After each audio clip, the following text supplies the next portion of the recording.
O primeiro desafio que eu faço para você, então, Bruno, é avaliar o GPS. Eu sei que é um recurso um pouco mais, financeiramente um pouco mais alto, mas quais são as principais informações que a gente pode trazer do GPS, né? Ou quais são as suas limitações do GPS? Porque o que eu percebo muito no meio do esporte, e aí o que eu percebo em algumas pessoas que chegam numa empresa que tem um recurso é querer gastar o dinheiro no melhor equipamento, achando que ela vai solucionar a vida da pessoa. Então, por favor, me fale quais são as limitações ou o que é que a gente pode trazer de informações do GPS e se existe alguma alternativa para poder fazer esse tipo de monitoramento. Bom, pessoal, a primeira coisa que eu acho que a gente tem que falar é o seguinte: se essa ferramenta não é sua realidade, não se preocupe. A gente vai tentar trazer alguma informação que se aproxime da sua realidade.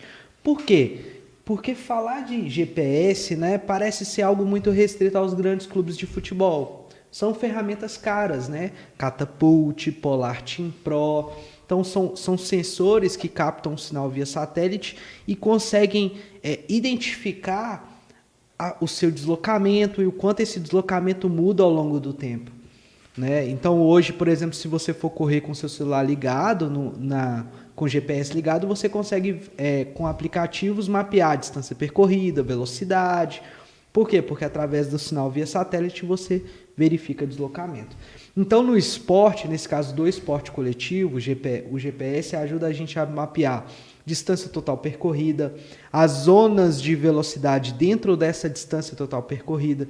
Então é muito comum no futebol a gente ter uma estratificação de velocidade. Zona de velocidade 1, que seriam velocidades abaixo da caminhada, abaixo de 6 km por hora. Zona de velocidade 2. Zona de velocidade 3, que seria uma zona moderada, entre 10 km por hora ali, a 15 km por hora. A zona de velocidade 4, de 15 km por hora a 18 km por hora, que é considerada uma zona de velocidade de alta intensidade. E a zona de velocidade 5 acima de 18 km por hora, que para alguns locais é considerado zona de sprint, zona próxima à velocidade máxima. O que a gente faz com isso? A gente mede a distância total em cada zona de velocidade. Então, você vai entregar para o treinador, você vai receber um relatório, você vai avaliar isso, quanto que você percorreu de distância em cada zona. Você avalia, por exemplo, o número de sprints, que é quantas vezes você atingiu a zona de velocidade 5.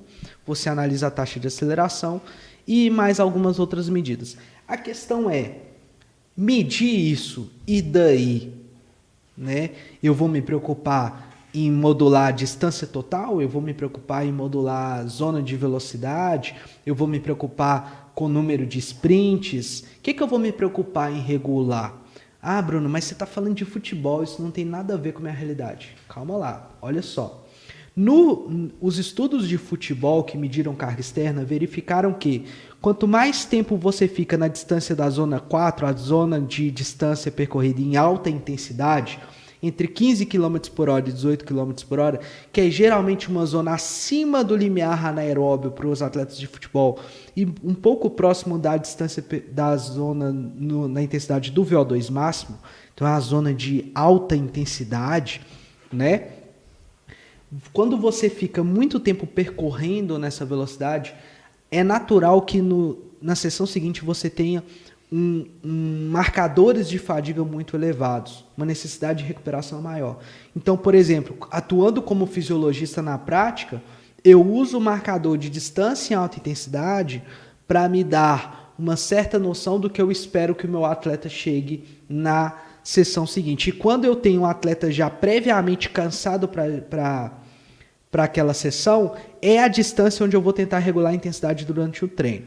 Lá quando a gente for discutir de futsal, eu vou explicar isso. Agora pensa em você que é um profissional que está ali na academia de musculação, né? E você usa a prescrição de treinamento aeróbico também na academia de musculação. E aí você faz treinamentos intervalados. Esses treinamentos intervalados, você pode se preocupar em fazer treinamentos intervalados próximos da zona do VO2.